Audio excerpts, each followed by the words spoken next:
Bismillahirrahmanirrahim. Assalamualaikum warahmatullahi wabarakatuh.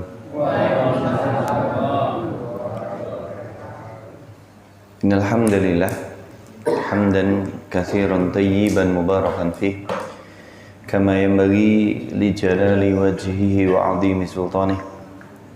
Allahumma lakal hamdu kulluhu wa lakas syukru kulluhu wa ilaika yurja'ul amru kulluhu.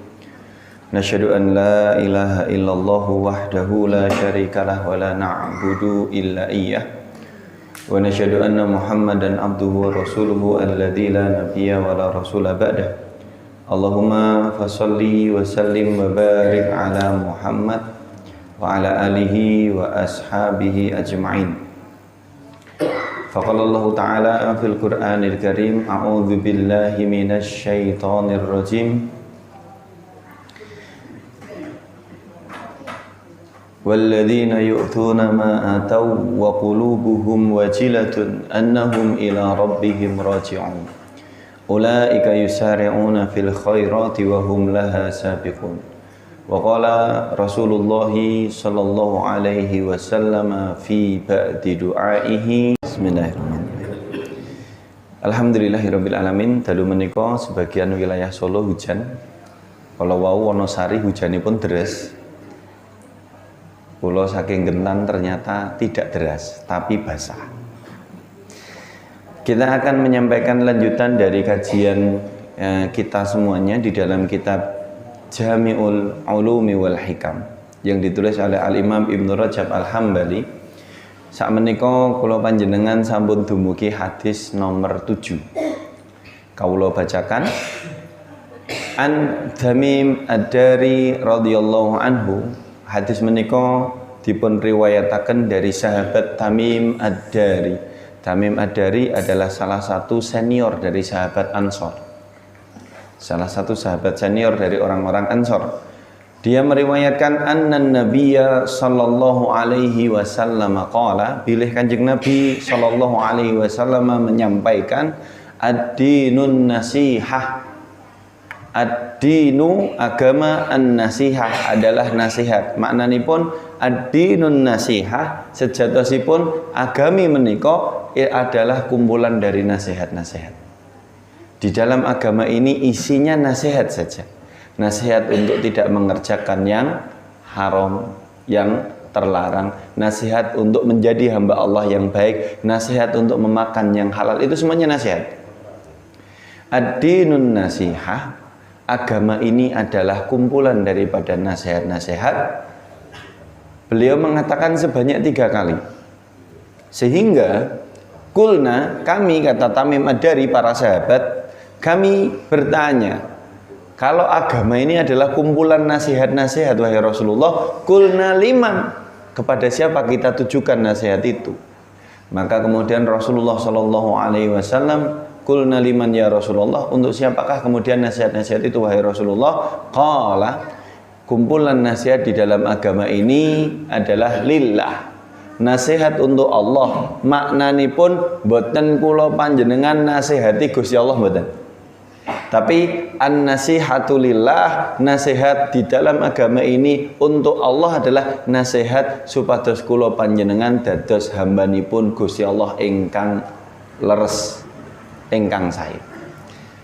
Lillah, untuk Allah. Yang kedua, wali kitabihi, nasihat ingkang nomor kalih wonten agami menika adalah nasihat untuk kitab-kitabnya Allah. Kitab kita adalah Al-Quran. Kitab yang sebelumnya ada banyak, tetapi terutama untuk Al-Quran. Maknanipun boten nuturi Al-Quran boten, tapi nasihat tentang Al-Quran adalah bagaimana kemudian kita mempraktekkan isi Al-Quran. Kemudian ingkang nomor 3, wali rasulihi, nasihat kagem rasulipun Gusti Allah, kagem Kanjeng Nabi. Boten nuturi Kanjeng Nabi juga tidak, tetapi nasihat bagi Rasulullah, maknanya nasihat supaya kita lebih taat kepada Rasulullah sallallahu alaihi wasallam. Kemudian wali a'immatil muslimin ingkang nomor 1, di dalam Islam ini kumpulan nasihat adalah untuk para pemimpin kaum muslimin. Kenapa? Pemimpin niku kedah dipun kawal sami-sami. Karena seringkali kalau tidak dikawal maka dia melampaui batas karena kekuasaannya. Baru yang terakhir wali amatihim, untuk kaum muslimin secara umum satu sama lain. Para rawuh Bapak dan Ibu rahimani wa rahimakumullah. Kula pengen menyampaikan sebagai muqaddimah dari penjelasan hadis ini adalah firman Allah Subhanahu wa taala ingkang kasebat wonten surah Ali Imran ayatipun 133. Allah Subhanahu wa taala berfirman, a'udzubillahi minasyaitonir rajim, wasari'u ila maghfiratin mir rabbikum wa jannatin arduhas samawati wal ardu uiddat lil muttaqin. Allah menyampaikan, bersegeralah kamu menuju ampunan dari Rabbmu, ampunan dari Allah, dan bersegeralah kamu menyongsong surga, yang surga itu luasnya seluas langit dan bumi, yang Allah ciptakan bagi orang-orang yang bertakwa. Uiddat lil muttaqin, Allah sediakan bagi orang-orang yang bertakwa.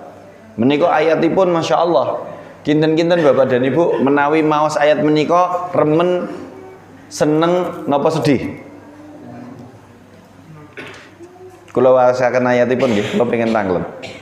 Allah berfirman, a'udzubillahi minasyaitonir rajim, wasari'u ila maghfiratin mir rabbikum wa jannatin arduhas samawati wal ardu uiddat lil muttaqin. Artinya, bersegeralah kamu menuju ampunan dari Rabbmu, dan bersegeralah kamu menyongsong surga yang luasnya seluas langit dan bumi, yang Allah sediakan bagi orang-orang yang bertakwa. Kinten-kinten seneng napa sedih?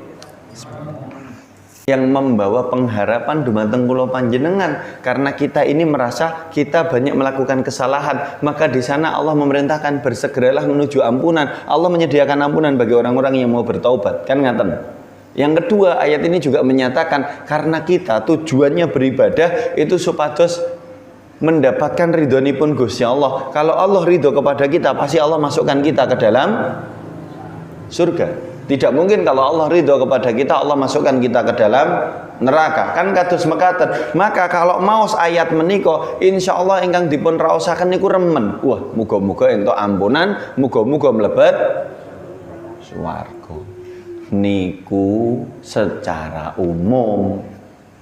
Tetapi Al-Imam Al-Ishbaili naminipun wonten kitabipun, beliau menulis kitab judulipun At-Tahajjud. Tahajud niku Bapak Ibu napa bentene tahajud kalih qiyamul lail? Nate mireng tahajud to? Kok mendel sedanten niki medeni niki. Tahajud qiyamul lail apa bedanya? Salat malam, ya kabeh salat malam Pak Guru. Tahajud harus tidur dulu. Kalau salat lail setelah isya. Taib. Tahajud itu adalah bagian dari qiyamul lail.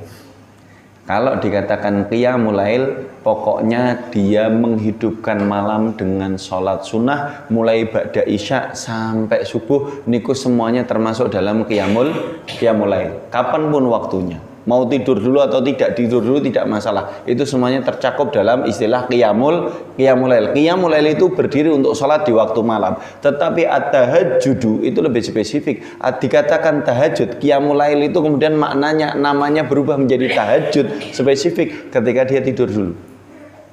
Kenapa beda? Kenapa ada istilah yang berbeda? Karena sejatosipun Bapak dan Ibu tidak salah menawi kula panjenengan qiyamul lail atau salat malam itu tanpa tidur, nggak ada salahnya.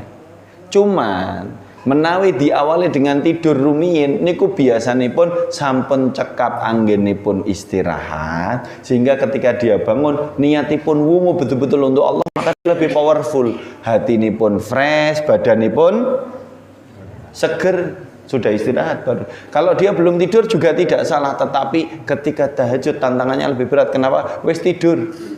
Nggih nek melek. Wong alarme double pitu mawon kadang mboten melek toh. Nah, Bapak dan Ibu rahimani wa rahimakumullah. Al-Imam Al-Ishbaili di dalam kitabnya At-Tahajjud menceritakan kisah, tidak disebutkan namanya, tetapi kisah ini masyhur. tentang seorang salaf, wonten salah setunggalipun piyantun soleh ngoten nggih.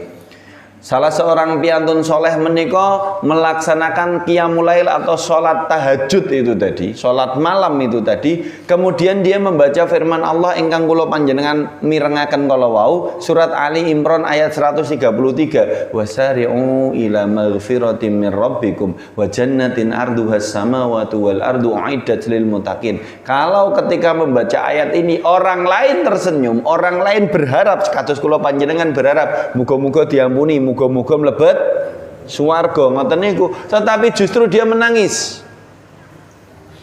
Justru orang soleh menika menangis ketika membaca ayat ini, kemudian mengulang-ulang ayat ini sampai ketemu padang. Bahasanipun sampai menjelang sholat subuh. Jadi sisa sholatnya dihabiskan untuk mengulang-ulang ayat ini dan menangis. Kemudian setelah selesai sholat subuh, keponakanipun piyantun soleh menika niku ndugeni, marani atau nyamper napa nggih? Marani nggih. Kemudian bertanya, ayatun yubkika ma bakaita mithlaha ahadun. Ma bakat mithlaha ahadun. Kenapa engkau membaca satu ayat yang kemudian ayat itu membuatmu menangis, padahal tidak ada orang lain yang membaca ayat itu kemudian menangis? Kaula bali nggih, ponakane niku ngertos Pak Lee niku pas sholat ndek dalu niku maca ngulang-ulang ayat ini, diulang terus sambil menangis drodos ngoten niku dumugi saderengipun subuh. Maka badhe subuh ponakane ndugeni terus bertanya, "Wahai pamanku, engkau membaca satu ayat yang membuatmu menangis, yang tidak ada orang lain ketika membaca ayat itu kemudian menangis." Ponakannya melanjutkan, "Innaha jannatun wasi'atun aridatun." Bukankah ayat itu menceritakan kepada kita tentang nikmat surga yang luas dan lebar sekali? Swarga niku wiyar. Swarga niku luas dan lebar. Aridatun wasi'atun, itu luasnya tidak terhingga, lebarnya tidak terkira. Ombo banget. Kinten-kinten nek maos ngoten niku remen apa mboten Bapak Ibu? Bahkan di dalam ayat disampaikan oleh Allah, arduhas samawati wal ard, luasnya itu melebihi antara jarak langit dan bumi, luas sekali. Maka kemudian seorang soleh ini mengatakan kepada keponakannya dengan mengatakan, "Ya bena akhi, wahai anak saudaraku." Bahasanya berarti wahai keponakanku, ma yanfa'uni, apa manfaatnya bagiku jannatun arduhas samawati wal ard, apa manfaatnya bagiku kira-kira kalaulah surga itu luasnya seluas langit dan bumi, walaisa li maudi'u qadamin fiha, akan tetapi tidak ada tempat bagi kedua kakiku untuk menapak di dalamnya. Pak Bu, kinten-kinten kula manjenengan ketika membaca ayat tentang swarga remen apa mboten? Remen nggih? Tapi kalau lanjutkan pertanyaannya, semua itu senang, semua pengen, semua bahagia ketika membaca ayat tentang surga. Tapi pernah nggak kita berpikir kira-kira surga yang luasnya seluas langit dan bumi itu, yang diceritakan dengan segala kenikmatannya itu, kira-kira apa manfaatnya itu bagi kita? Kalau kemudian ternyata tidak ada tempat bagi kedua kaki kita untuk menapak di dalamnya. Pripun gitu. Nangis, napa mesem? Pripun, Pak? Nangis apa mesem? Nek swarga sing ketika kemudian digambarkan luas, lebar, nikmat, kita semuanya pengen gitu. Cuman permasalahannya adalah pengharapan pengen niku wau cobi dipun muhasabai, dipun renungaken kinten-kinten swarga sing luase sak monten kathahe niku, sak monten lebare niku, kira-kira kita layak enggak masuk di dalamnya? Atau bahasa si orang soleh ini, apa manfaatnya bagiku? Luasnya surga, besarnya surga, nikmatnya surga, apa manfaatnya bagiku kalau aku tidak punya tempat menapak di dalamnya? Makanya dia menangis sepanjang malam.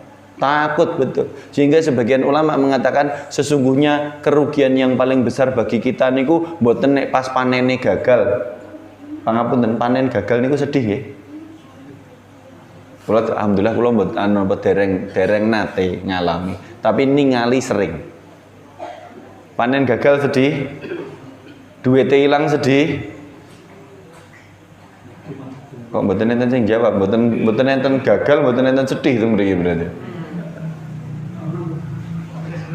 Kata para ulama, kerugian terbesar kita itu bukan ketika kita kehilangan hal-hal yang bersifat duniawi, karena hal-hal yang bersifat duniawi itu sifatnya datang dan pergi, tetapi kerugian terbesar kita justru ketika surga yang luasnya seluas langit dan bumi dan kita tidak punya tempat di dalamnya, itu nembe rugi. Ombo nih luas sekali, nikmat luar biasa, ning mboten nenten jatah tempat kita di dalamnya. Bapak dan Ibu rahimani wa rahimakumullah, si orang soleh ini kemudian melanjutkan. Dereng cukup niku nasihatipun niku. Kemudian dia melanjutkan, kaifa yanamu talibuha, nek surga sing luase seluas langit dan bumi tadi, apa manfaatnya bagiku kalau aku tidak punya tempat untuk menapakkan kedua kakiku di dalamnya. Kemudian itu membuat dia menangis. Maka kemudian dia heran, ajabani, betapa mengherankannya bagiku, kata si orang soleh ini, kaifa yanamu talibuha, bagaimana bisa orang yang mengharapkan surga kemudian dia tidur sepanjang malam. Wa kaifa la yastakhdimu fiha khatibuha, dan bagaimana mungkin orang yang pengen ngarep-arep mlebet swarga la yastakhdimu fiha, tidak memanfaatkan setiap detik waktunya hidup di dunia untuk berbekal membayar maharnya surga. Kinten-kinten nek pun ngeten niki Bapak dan Ibu, layak napa mboten? Tarik nafas dulu. Monggo kula dherekaken ngunjuk teh anget.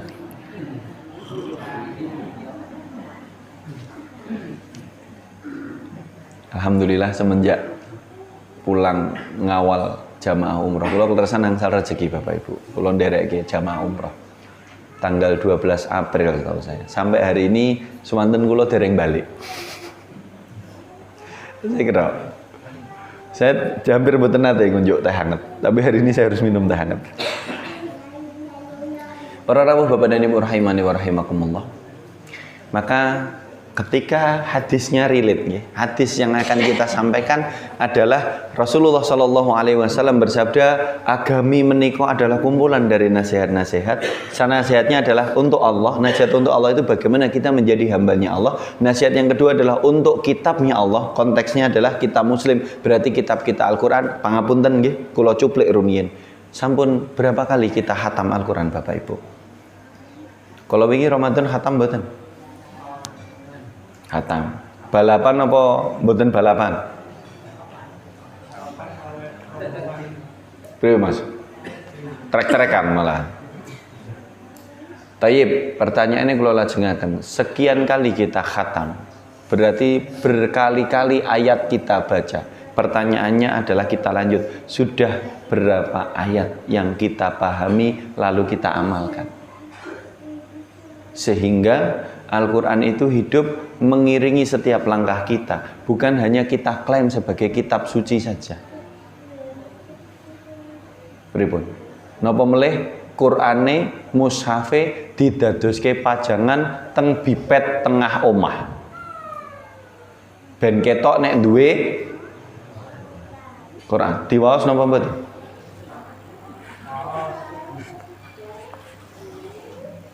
Sing jawab Pak Guru tok niku.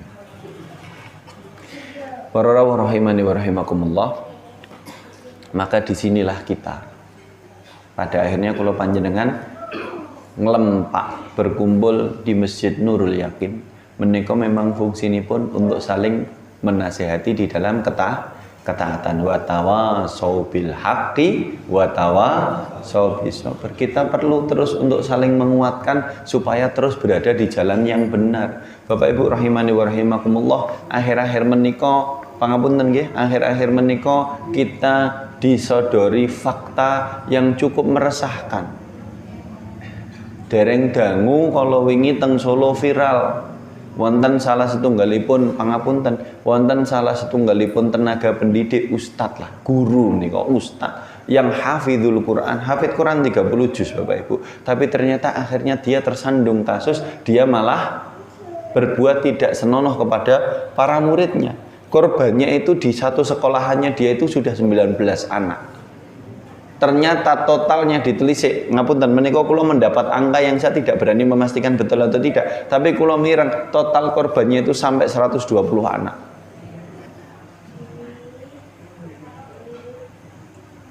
Cobi kinten-kinten kaget napa mboten?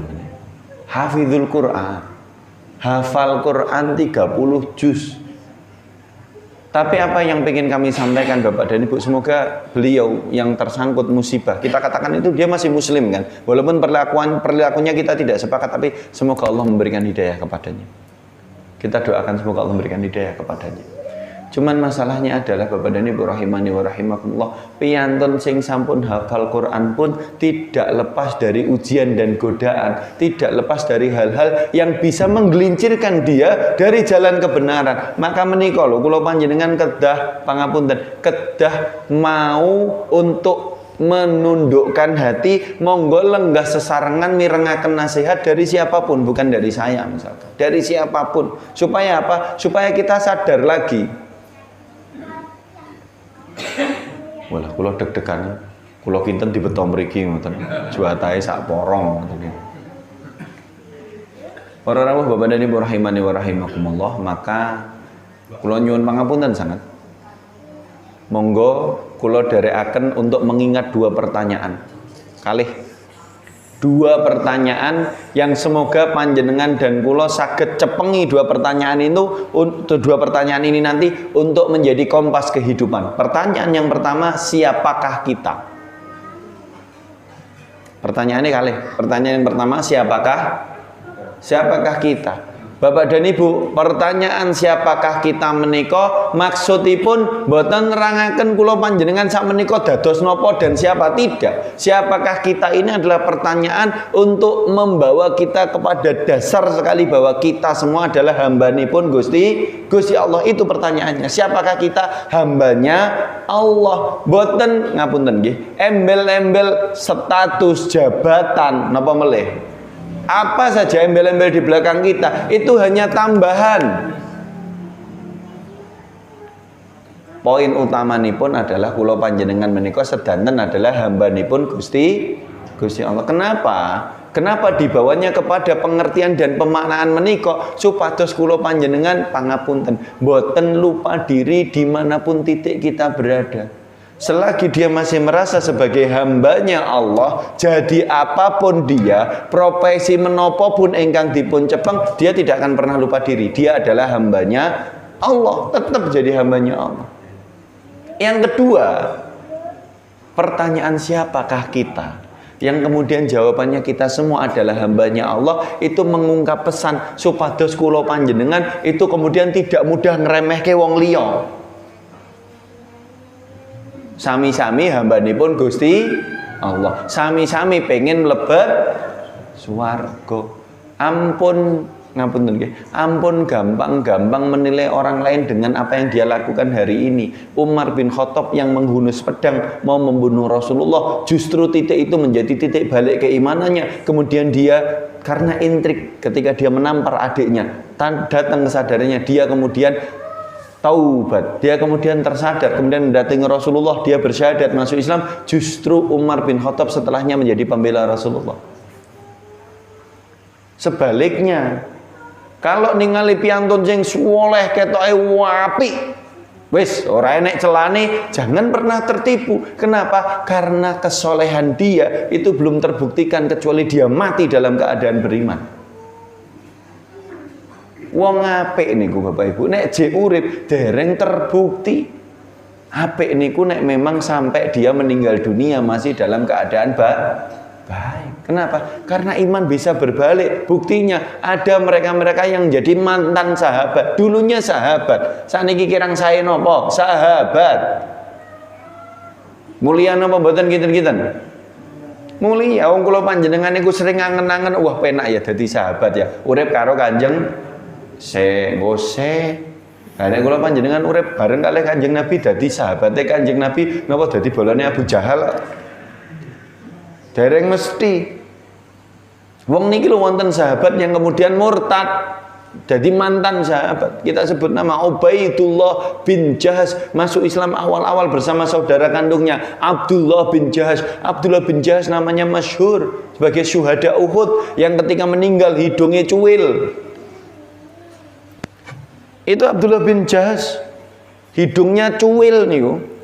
Kemudian ada peristiwa banjir bandang yang melanda kota Madinah 50 tahun setelah peristiwa perang Uhud. Perang Uhud itu terjadi di tahun ketiga Hijriah. Berarti kirang-langkung tahun 50 sekian Hijriah. Banjir bandang melanda kota Madinah. Kemudian banjiripun meniku gerus makam Baqi itu di sebelah kiri Masjid Nabawi, itu tergerus banjir. Ketika tergerus banjir, ada satu jasad yang kemudian gerusan banjir itu membuat kafan salah satu jenazah itu terbuka atau tersingkap, dan ketika dibuka itu kafannya tesih utuh, teles tok ning utuh. Kafane utuh ning teles, ketika dibuka ternyata tanda-tandanya ini adalah Abdullah bin Jahas. Kenapa? Ketika dibuka ironge cuwil. 50 tahun setelah kematiannya, setelah dimakamkan utuh sak kafan-kafane. Ini Abdullah bin Jahas. Tapi ternyata beda cerita dengan adiknya Ubaidullah bin Jahas. Adiknya ini sama-sama masuk Islam. Bahkan kemudian dia menuruti perintah Rasulullah untuk hijrah ke negeri Habasyah, ke Ethiopia, hijrah yang pertama. Tapi justru ternyata ujian Allah datang ketika berada di Habasyah. Habasyah niku kan mboten orang muslim. Di sana itu budaya minum khamr, minum-minuman keras masih biasa. Maka kemudian dia terlalaikan karena hanyut di dalam minum-minuman keras, sehingga pada akhirnya sampai dia meninggalkan keislamannya. Wis moh Islam ngatur orang untuk mabuk, aku cek seneng mabuk. Atau yang kedua, kita sebut nama, yaitu Ar-Rajal bin Unfuwah. Ar-Rajal bin Unfuwah, Bapak dan Ibu rahimani wa rahimakumullah, sahabatipun Kanjeng Nabi. Antawis dia membersamai Kanjeng Nabi, dia salah satu dari orang Ansor yang Masya Allah getol bersama dengan Kanjeng Nabi. Kirang langkung 12 tahun dia membersamai Kanjeng Nabi. Alim, faqih, bahasa kula panjenengan soleh, wis to soleh gitu. Tetapi suatu ketika Rasulullah Shallallahu Alaihi Wasallam di hadapan para sahabatnya, ada 12 orang waktu itu, Rasulullah mengatakan begini, akan ada salah seorang di antara kalian yang gigi gerahamnya di neraka lebih besar dari gunung Uhud. Saya ulangi nggih. Rasulullah itu duduk bermajelis, sing lenggah ngupengi niku wong rolas, berhalakoh namanya. Niku kemudian Rasulullah mengatakan akan ada salah seorang di antara kalian yang gigi gerahamnya nanti di neraka lebih besar dari gunung Uhud. Wo kabeh wedi niku piyanten rolas niku Bapak Ibu. Ojo-ojo aku, gek-gek aku. Niku wong rolas-rolase kabeh khawatir. Termasuk di situ ada Ar-Rajal bin Unfuwah dan ada Abu Hurairah radhiyallahu anhu. 12 orang ini kemudian meninggal satu persatu sebelum meninggalnya Rasulullah Sallallahu Alaihi Wasallam, dan ke-10-nya yang meninggal duluan itu 10 orang, dan ke-10-nya meninggal dalam keadaan membela Islam, matine sae, tenanan, komitmen dalam keislamannya. Garek wong loro, sing setunggal Ar-Rajal bin Unfuwah, wong soleh niku wau. Sing setunggal Abu Hurairah yang akhirnya kita kenal dengan periwayat hadis Nabi. Setiap malam Abu Hurairah menangis itu. Garek wong loro. Nek ora dhek mesti aku. Dan Abu Hurairah sadar diri, Ar-Rajal bin Unfuwah itu membersamai Rasulullah sudah lebih lama, lebih soleh, lebih fakih begitu. Abu Hurairah itu membersamai Rasulullah, pangapunten Bapak dan Ibu. Abu Hurairah niku membersamai Kanjeng Nabi namung kalih tahun. 2 tahun sebelum Rasulullah wafat, dia baru masuk Islam. 2 tahun tok. Neng 2 tahun niki ngejar yang lain. Kenapa? Karena dia totalitas. Wahai Rasulullah, saya baru masuk Islam, saya akan membersamai panjenengan 24 jam.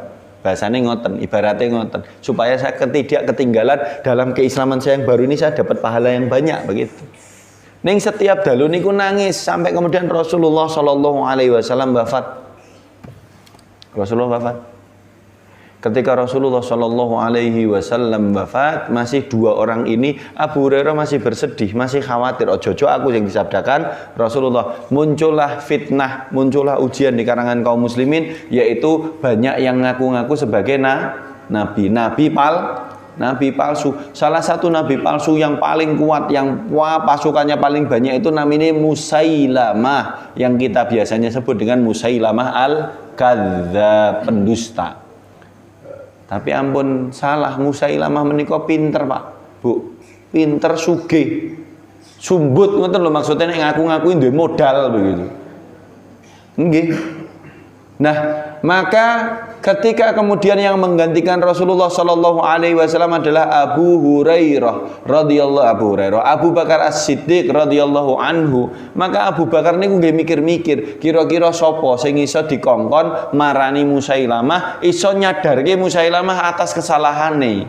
Ternyata kandidat yang paling kuat adalah merujuk kepada nama Ar-Rajal bin Unfuah, dan kemudian Ar-Rajal juga maju, wis gak apa-apa aku wae, tak dakwai Musailamah begitu. Berangkatlah Ar-Rajal bin Unfuah menika ndugeni Musailamah. Ning dasare Musailamah niku wong cerdik, ning licik. Maka kemudian dia tahu ada sahabatnya Kanjeng Nabi jenenge Ar-Rajal bin Unfuah, termasuk sahabat senior ini, pinter pula begitu. Itu ndugeni arep debat. Musailamah hitung-hitung nek debat mesti kalah. Wong jelas-jelas dia salah kan, ngaku-ngaku kan gitu. Tetapi ada satu celah dari Ar-Rajal bin Unfuah yang dia dapati. Ternyata Ar-Rajal bin Unfuah menika adalah di antara keumuman para sahabat, piyantunipun dereng pernah ngraosaken mulya.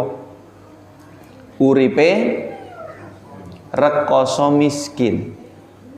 Maka kemudian Musailamah al-Kadzdzab membuat strategi.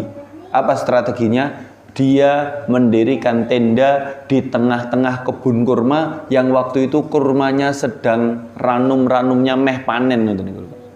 Jadi ketika mlebu kebun kurma, panenane akeh men gitu. Disiapkan tenda dengan karpet yang paling empuk, disiapkan makanan yang sangat banyak. Maka ketika masuk tenda ngrasane karpet empuk, walalala. Remen mboten nek jenengan mlebet masjid karpete anyar ngoten niku. Nek diidek mak celes ngoten niku. Nggih to, Pak. Seneng atine. Iya, kita itu rata-rata seneng dengan hal seperti itu secara fitrah. Sama Ar-Rajal bin Unfuah mlebet tenda niki seneng mulu. Ternyata penak ya urip ngene iki gitu. Setelah itu dihidang banyak hal. Apa kata Musailamah al-Kadzdzab? Wahai Ar-Rajal bin Unfuah, silahkan masuk, silahkan duduk, nikmati dulu apa yang ada, pun mboten sah debat, aku kalah. Bu cobi, kurang pinter nopo? Masuk, duduk, nikmati hidangannya.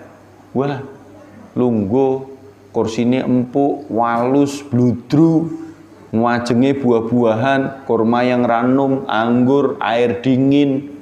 Wah niku pengen es teh, pilek.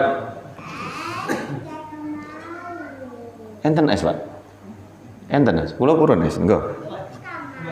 Bahwa anu basket ora usah. Ora usah. Maka kemudian Musailamah niku sanjang dumateng Ar-Rajal bin Unfuah. Enggak usah debat. Aku kalah. Niku kan membuat hatinya berbunga-bunga ngoten to. Wah kalah iki. Apa kata Musailamah selanjutnya? Niki telicik iki.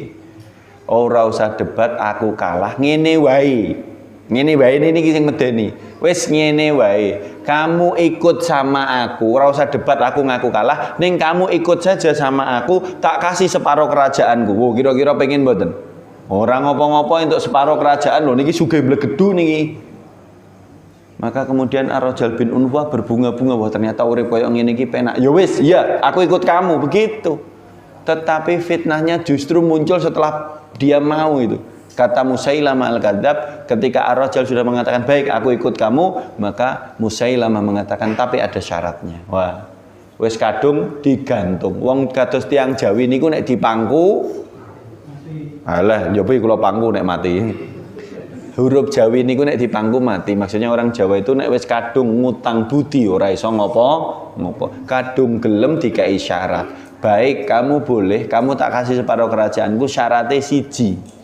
Orang-orang itu taunya kamu sahabat seniore Muhammad. Maka syaratnya satu, setelah ini kamu keluar dari tenda itu, di sana orang-orang pada nunggu apa hasil pertemuan kita, maka kamu keluar, temui mereka, bilang kepada mereka bahwa kamu pernah mendengar Muhammad mensabdakan di dalam hadisnya, dalam perkataannya, aku pernah mendengar Nabi Muhammad bilang bahwa akan ada Nabi setelahku namanya Musailamah. Piye, Pak Bu? Dahsyat napa mboten? Kudune teko ndakwai malah teko murtad, dan murtadnya kemudian membuat fitnah.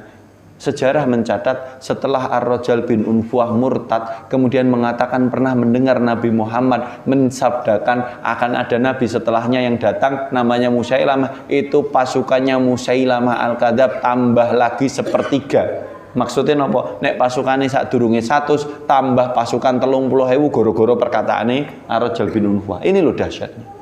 Tapi ingkang badhe kula aturaken adalah sesoleh Ar-Rajal bin Unfuah tidak ada jaminan. Ternyata pada akhirnya dia disabdakan Rasulullah Shallallahu Alaihi Wasallam gigi gerhamnya di neraka lebih besar dari gunung Uhud. Bapak Ibu nate mangertosi gunung Uhud niku sepinten napa mboten? Engkang nate tindak Mekah Madinah, engkang nate tindak umroh dan haji, tahu gunung Uhud Pak Bu? Gunung Uhud itu bukan bukit kecil di belakang makam syuhada Uhud yang hari ini biasa didaki. Mboten niku bukit Rumat namanya. Itu adalah bukitnya pemanah. Jabal Rumat itu bukit pemanah. Yang dulu pemanahnya ditaruh Rasulullah di situ, bukan. Gunung Uhud itu gunung yang di depannya nih. Nek panjenengan nanti tindak Madinah dibawa keliling ke Uhud, itu panjenengan ketika datang ziarah ke makam syuhada Uhud, lihat ke depan itu ada bukit yang panjangnya, lebarnya 1,5 kilo, panjangnya 7 kilo. Itu loh Uhud. Bapak dan Ibu rahimani wa rahimakumullah, maka nyuwun pangampun dan nyuwun izin mukaddimah menika mukaddimah mawon karena ini akan kita bahas pelan-pelan. Tetapi ingkang badhe kawula aturaken, mari kita kembalikan penghambaan kita dengan dua pertanyaan. Pertanyaan pertama, siapakah kita? Tolong ini dipegang betul. Di titik manapun pencapaian gesangipun kula panjenengan, ini pertanyaan yang mendasar, siapakah kita? Untung tetap hambane Gusti Allah, rugi tetap hambane Gusti Allah. Pas enak uripe hambane Gusti Allah, pas rodok tanda kutip rodok rekoso tetap hambane Gusti Allah. Itu nomor pertama, supaya kita tidak lupa diri, tidak berbangga diri, tidak melihat orang lain dengan pandangan-pandangan, penilaian-penilaian sepihak. Itu nomor satu. Tapi ada pertanyaan nomor dua Bapak Ibu, ingkang pangapunten sangat monggo dipun cepengi, mari kita pegang. Pertanyaan kedua justru kemudian kita tanyakan setelah nomor satu, siapakah kita? Jawabannya adalah kita adalah hambanya Allah. Muncul pertanyaan kedua, apa tugas kita? Napa tugasipun? Beribadah. Sembahyang adalah bagian dari ibadah. Tugas kita adalah beribadah kepada Allah. Nomor setunggal, dudukkan diri kita. Nomor kalih ben boten lali kalih tugasipun. Siapakah kita? Kita adalah hambanya Allah. Untuk apa kita diciptakan? Atau apa tugas kita diciptakan? Tugas kita adalah beribadah kepada Allah. Boten enten enteke. Boten enten enteke. Nek jek enek nafase berarti jek kudu ngibadah teng Gusti Allah. Mboten cukup wis aku sugih wis ora usah ngibadah. Lho justru sugih niku ujiane. Jojo gara-gara sugih niku lali teng Gusti Allah. Ngopeni gawean mboten telas. Berangkat teng Sabin jam pinten? Sakderenge napa sakbare? Sakderenge subuh pun merupa. Salate teng pundi? Mantuk sih. Subuh sak menika jam sekawan lewat kalih dosos 21 ya kalau nggak salah, 4:21. Duhur teng dalem oke lah. Asar teng pundi? Nggih nek bapak-bapak teng masjid mboten napa-napa sing cek makarya-makarya niki lho. Saya pangapunten Bapak Ibu kula sampai hari ini tuh tetap ternyuh. Niki pangapunten nggih, niki kula pribadi. Saya sampai hari ini masih ternyuh kalau melihat pas pangapunten kan, pas piantun-piantun datang Sabin, kemudian dengan segala kesederhanaan pakaian ketika di sawah waktu sholat mereka sholat. Pangapunten. Leres nggih, menika kula matur nggih. Kadang wonten to Sing moro-moro nek pas wektune salat pangapunten walaupun pakaiannya tanda kutip ya saya matur, pakaiannya mungkin tidak genep. Yang putri mungkin tidak bisa pakai mukena dengan sempurna. Kenapa mukena? Mukena itu menutup seluruh tubuhnya seorang wanita dengan sempurna. Tapi mereka berusaha betul mengupayakan sholat di waktunya, walaupun sedang di sawah, walaupun sedang gluput. Kula tanglet kinten sah napa mboten salatipun? Sah atau tidak? Gluput. Gluput paham nggih? Gluput nggih? Gupak. Sah atau tidak? Sah saja selama tidak najis. Itu sah-sah saja. Tetapi sebenarnya kalaulah kita bisa mengupayakan menggunakan pakaian yang terbaik dengan alas yang terbaik, itu yang harus kita kerjakan. Karena Allah memerintahkan ya ayyuhalladzina amanu, wahai orang-orang yang beriman, khudzu zinatakum inda kulli masjid. Gunakan atau pakailah pakaian yang terbaik yang kamu miliki ketika menuju masjid. Maknanya apa? Nek kowe salat anganggono sing paling apik. Karena kita menghadap kepada Allah versi terbaik. Tetapi saya pangapunten, saya sampai hari ini tetap terenyuh ketika melihat itu. Kenapa? Saya iri gitu loh. Kulo kadang iri Bapak Ibu. Beliau-beliau yang dengan segala tanda kutip capek, payah itu, dia masih bisa meluangkan menggelar sajadah sholat kepada Allah. Dimanapun tempatnya, tidak hanya yang di sawah, misalkan yang ada di tokonya sambil nunggu toko waktune sholat langsung gelar sajadah nganggo mukena, misalkan yang ibu-ibu dia sholat di tokonya, Masya Allah. Atau hari ini banyak juga yang sudah kemudian mengupayakan toko-toko yang kemudian ketika adzan memberikan pengumuman, mohon maaf toko kami istirahat sebentar, sholat. Wah, Masya Allah. Tetapi mboten ringan. Mboten ringan. Kenapa? Karena balasane swarga. Nek enteng balasane nasi padang mungkin. Mboten seru toh? Karena itulah balasannya surga sehingga berat. Beratnya nopo? Mboten sekali dua kali. Bapak Ibu nek pindah ping kali niku mboten kraos. Tapi istiqomah itu loh yang berat. Betul ya Syekh? Ajek ke taat itu yang berat. Makalah di sini kemudian kita sampai kepada hadis yang ketujuh Bapak dan Ibu, rahimani wa rahimakumullah, ad-dinun nasihah. Sejatosipun agami menika, agama Islam menika isinipun adalah nasihat-nasihat. Nasihat untuk Allah supados kula panjenengan memaknai lagi penghambaan kita kepada Allah. Nasihat untuk kitab yaitu Al-Qur'an supados kula panjenengan ampun hanya membaca tapi kemudian kita mengamalkan, mempelajari dan mengamalkan isi Al-Quran. Nasihat kepada Rasulullah Sallallahu Alaihi Wasallam maknanya adalah supados kula panjenengan kembali menelusuri sunahipun Kanjeng Nabi. Jaring aku cinta Kanjeng Nabi, nek dikon dahar kali ngunjuk nganggo lungguh tangan kanan ya angel limen.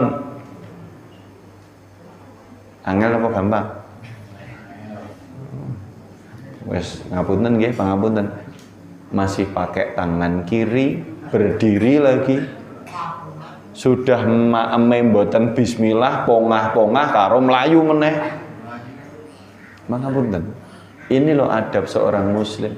Kenapa kalau makan harus duduk, minum harus duduk? Kenapa harus tangan kanan? Ben mboten keselak. Bahasa sing paling penak ngoten niku. Tetapi adabnya betapa indah, kita duduk, kemudian kita makan mengucap bismillah, tangan kanan. Oh, berkah semua itu. Ingkang dipun dahar mangke dados tenaga. Makane nek salat ya saged trengginas. Wis pangan kiwa ngadeg mlaku ora bismillah, wis ora dadi tenaga niku. Wareg terus ngantuk. Nggih to? Bapak dan Ibu rahimani wa rahimakumullah, maka pertanyaan yang harus kita tanyakan ada dua. Siapakah kita? Yang nomor dua, apa tugas kita diciptakan? Mungkin-mungkin dengan dua pertanyaan ini saged dados kompas hidup. Boten nate kehilangan arah. Masih duwe Gusti Allah. Kula panjenengan niku hari-hari ini kadang sering mengucapkan dekengane pusat. Nggih napa mboten? Sik pusat sebelah ngendi sik? Halo, pusat sebelah ngendi? Kalau kita sudah mengatakan dekengane pusat, monggo dipun imani dan yakini betul pusatipun kula panjenengan itu adalah zat yang tidak terkalahkan sama sekali. Zat yang menyaungi segala sesuatu, zat yang mengatur 7 miliar makhluk manusia, maksudnya 7 miliar manusia dengan segala keadilan dan keindahannya. Buktine kula panjenengan nek mlamah mboten tabrak-tabrakan. Itu aturane Gusti Allah. Nek sing ngatur menungso ruwet. Saniki Para ulama sampai memberikan pengandaian betapa kita bersyukur bahwa kunci surga itu di tangan Allah yang Maha Adil, sehingga Allah tahu siapa yang layak dan siapa yang tidak layak dengan keadilannya. Nek kunci swarga niku dicepeng menungso, sing mlebu kanca-kancane orang dalam itu. Nggih to? Bolone Pak Bu KKN. Orang itu adalah, kita ini manusia ini adalah makhluk yang paling tidak adil. Buktinya apa? Misal kalau panjenengan disukani kunci swarga, misal gini. Itu sak api-apike wong liya, sak api-apike sak soleh-soleh sundul langit, ning nek kula panjenengan wis ora seneng, ya ora seneng. Nggih napa mboten? Itulah kita. Tetapi Allah Subhanahu wa taala adalah zat yang maha adil, yang maha indah, maha sempurna. Maka mari kita syukuri, sehingga kalau kita mengatakan dekengane pusat, ya tenanan, ora gur teng lisan. Wis to yakin 7 miliar niki diatur, sing ngapunten nggih bahasanipun, sing ora beriman mawon disukani rezeki napa melih sing beriman. Tapi kenapa kok sing sugih wong mereka itu kaya? Iya, karena balasannya mereka diberikan di dunia. Balasan mereka itu diberikan di dunia. Innallaha la yadzlimu mu'minan hasanatan. Kalau nanti menyampaikan hadis ini kalau tidak salah. Sesungguhnya Allah tidak pernah mendolimi seorang mukmin dengan kebaikan yang dia kerjakan.